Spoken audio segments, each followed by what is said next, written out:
So once upon a time at TFN, I lent Emily loads of money to buy the things she wanted. She went and bought loads of stuff. I didn't have any cash.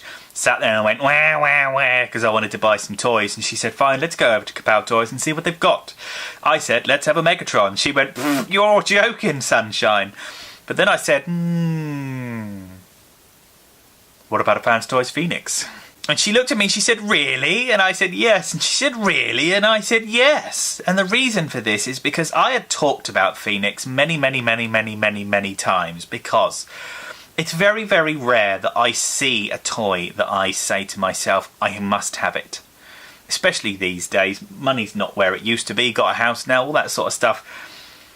I saw this toy and thought, I must have it. I saw Benscollectables review it and said, I must have it. Because he's enormous! Look at the size of him, he's huge! He's made of bone white plastic, he's as white can be. I love him. He looks like Skyfire. He makes me feel, I don't really like G1ers, I hate the whole G1er thing, but I must admit, when I think back about this, and there's the episode with him and Starscream and... Oh God, I've got him! Look, and it looks just like you see on the telly. Mwah. Firstly, who couldn't love that face? It's great. And look at those eyes shine. That's absolutely magic. And while he's got a proper stern face, he wasn't exactly Chuckles in the cartoon, was he? He wasn't fun. He was very serious. He was serious science man. But the giant pectorals, the cockpit on the front with all the detailing inside, the red bits on the hips, everything, just everything on this guy is exactly what I want him to be. The backpack's beautiful. Okay, these bits do require a small amount of creative license. Apart from that, everything's pretty much faithful. And one of the best things about massive, great big robot toys... Listen to that. Oh, joints are stiff. Ready? Oh, lovely. There's not so much on the rest of him. Soft, clunky ratchets, clickety-click going in and out. So let's do the review thing. The head will only spin. It's an Optimus Prime, so there's no quizzical dog. He'll go up, he'll go down. Arms will go forwards all the way round, all the way back. They will go round the rings if you want to. Elbows will go all the way up at a double hinge. No waist joint. Forward up to there. Backwards up to the back of the jet engines, but that's not the end of the world. Bend at the knee. Ankle pivots. But more importantly, if you need a little bit of extra motion, what you can do is flip the sides of the skirts of his feet out, flip that little bit up, which then means his feet will go all the way up to there, so he can really lean forward if you need him to. But one of the things I really enjoy about him is you can just put him on a table when he stands up. A lot of the time big toys like this are too bottom heavy or top heavy, or they're a little bit difficult to balance, or the ankles aren't quite right, or a lot of the time they tend to stand with the edges of the feet down and then the outsides of the feet sticking up. This guy, you can literally just sit him down wherever you need to, plonk, perfect. The other thing he's got is just absolutely beautiful detailing all over him. This chrome stuff inside the blue catches the light beautifully, as well as the red in the hips, which catches the light just fantastically. He's also awash with all of these beautiful little greeblies and widgets all over the place, which I love. But the other thing I love about him, which is one of my favourite things, is his hands are beautiful, because all the fingers are individually articulated. So you've got a knuckle at the top, and then a bend, and then a bend, and then another split there, which is fantastic. The hands will splay open beautifully, so he can be all emotive. But possibly one of my favourite things is, look, he actually holds his gun with the trigger finger out, and you can actually curl the end of his finger around it so it looks like he's going to shoot you.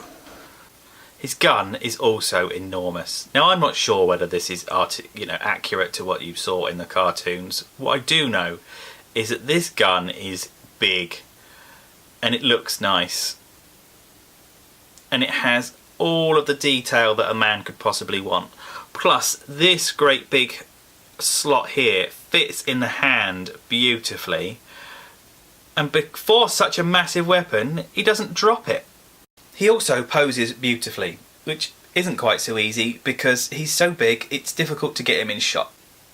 How can you not love that pose, especially with the expressive free-flowing hands?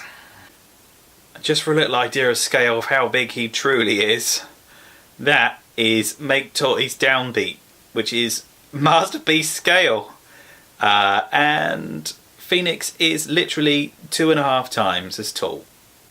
Just to start with one of the scarier bits we're going to do, take the head, flip it back. This will then take that hinge, go all the way back and release the backpack. Close the backpack down, rotate the head, straighten it up and flip it all backwards. Find the top flaps, fold them to the back. Take the chest panels, pull them as far away from the body as you possibly can. Take the fists, clench them into a ball, open up the top of the forearm. As you can see, the fists aren't quite symmetrical, so turn it round, put your finger on the actual rotator plate, move everything around, tuck it inside, close down the forearm. To pack the arm away, move the forearm up, which closes up the little triangle that sits on top. Put your thumb on top of that, close the forearm, which will give you a nice flat base to put everything together. Take the front of the chest, grab it, lift it up, pull everything up out of the way. Take the shoulder and the movable panel underneath, keep everything pressed together. Rotate the whole thing around so the shoulders are pointing straight up. Making sure you got the wedges on the outside. Take the chest pieces, pull to the outside like that, and now you're going to collapse them back in, gently holding all of that chest together. Now take the head, open it up, push it down inside the hole that you've just left in the cavity that's open.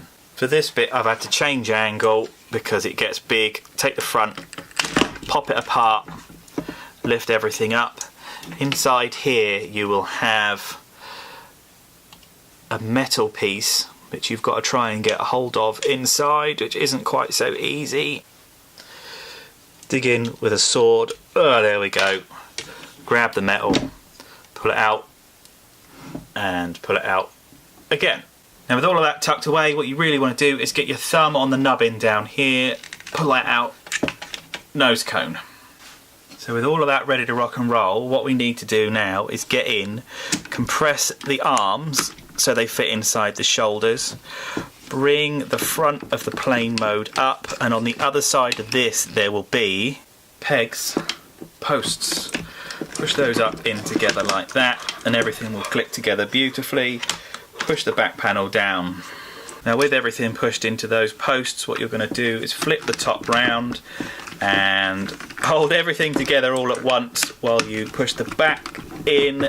That will all peg down nicely. Take the front end of this, click all that together, that will all peg in nicely. Now we've got the front end looking beautiful. To do the foot, take the toe, rotate all the toe round, put the heel in, bring the toe foot back like that, clenches it all up. Take the silver button on the back of the leg, press it, push up. Take the hip, pull it down so it pops, lift the whole thing up on a magic hinge, click it back in at the top. You've got a hook there and a hook there, so all you're going to do is push the leg up, hold it into the top slot there, and wangle it into the bottom. 1, 2, 3, push. And now I've clicked everything in together so that's nice and secure. Then push the crotch back in, holds everything into place. After that, what I do, flip, flip, get the wheels out. Again, get in, thumbs underneath, lift, lift, push that back down. The reason is we're going to put Skyfire on his front, sit him on his wheels. So what we're going to do now, bring the wing forward on this double hinge, push the hinge together so everything attaches. Put your fingernail underneath the wing tip and lift that out, which is going to complete the wing. Again, fingernail underneath that one out with a struggle, straighten up the wings, pull the wing all the way back. So what we need to do now, which isn't so difficult, is get your thumbnails underneath the front of the cab, pull the whole top of the cockpit off, which is going to come back, and then what we're going to do is lift everything up ever so gently and pull this apart like that and like that, and just wiggle it apart to give you lots of lovely space. Then when we take the cockpit and push it back into its normal place, it will fit in the new slots. Push it down firmly, lift the wing up, lift the wing up. Peg and port system, rock the whole top back, push it down into place, that will peg in nicely. So all we've got left to do is flap up these flaps at the back, lift the engine port out like that, flap that down, flap that down, and now we have, look at the size of that. When I got this, I was a bit afraid to transform it because I thought it was going to be like this massive, great big ordeal, but it's not. It's really intuitive once you get the first one out of the way. The scary bit is pulling the head back so the flap at the back comes apart. Once you've got that, everything else you can sort of sit down and just work out. He's absolutely beautiful. Look, just just beautiful. This is I call him Skyfire all the time. You can call him Jetfire, you can call him Phoenix. This is literally what was in the cartoon in the first place. I mean, you'd never know that there was robot kibble there. You'd never think that that was a flying aeroplane really at the same time. But if I can get, I wonder how close I can get up to that before it. Yes, look. Oh, that is just beautiful. So the wings will pop off as soon as you look at them if you push them in too far. I've not really had a problem with it. It's absolutely fine. These will go forwards and back. That's about as far as they will go that way. I mean, what more can I say about the jet mode in this thing? Look at it from the back. It's just so big. I mean, let's find something for scale. Let's find something for scale. Generations tracks. Skyfire. Look, it's like one, two, three, four. It's four. It doesn't really do anything in this mode. If you really want to, you can take this down, give it a little landing ramp. If you've got world's smallest transformers, they'll go and sit up in there and look really nice. I'm not really into gubbins like that. What I do love is that this red is beautiful. This red is perfect. The way that this comes apart, it doesn't make any difference. You'd never know it. Or it could not be any better. Detail is beautiful. Detail is beautiful. Engine sections are beautiful. And it's one of the first toys I've had in absolutely ages where once I put it into plane mode, I left it there for about a week and a half because every time I just look at him, I smile. Beautiful white plastic, no scratches, no creaks.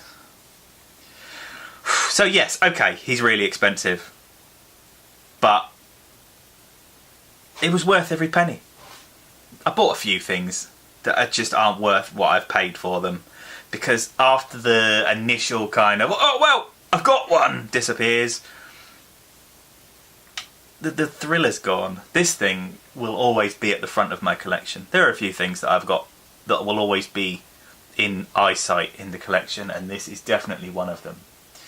Biggest problem is that he's too tall to fit in a Detolf or one of those shelves. I've had to hunch him down all the time.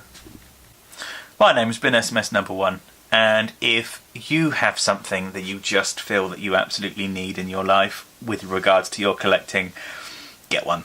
Just go and get one. It's a beautiful feeling to get the one that you want. I've got 2 of the ones that I want now. Decadent Western Pig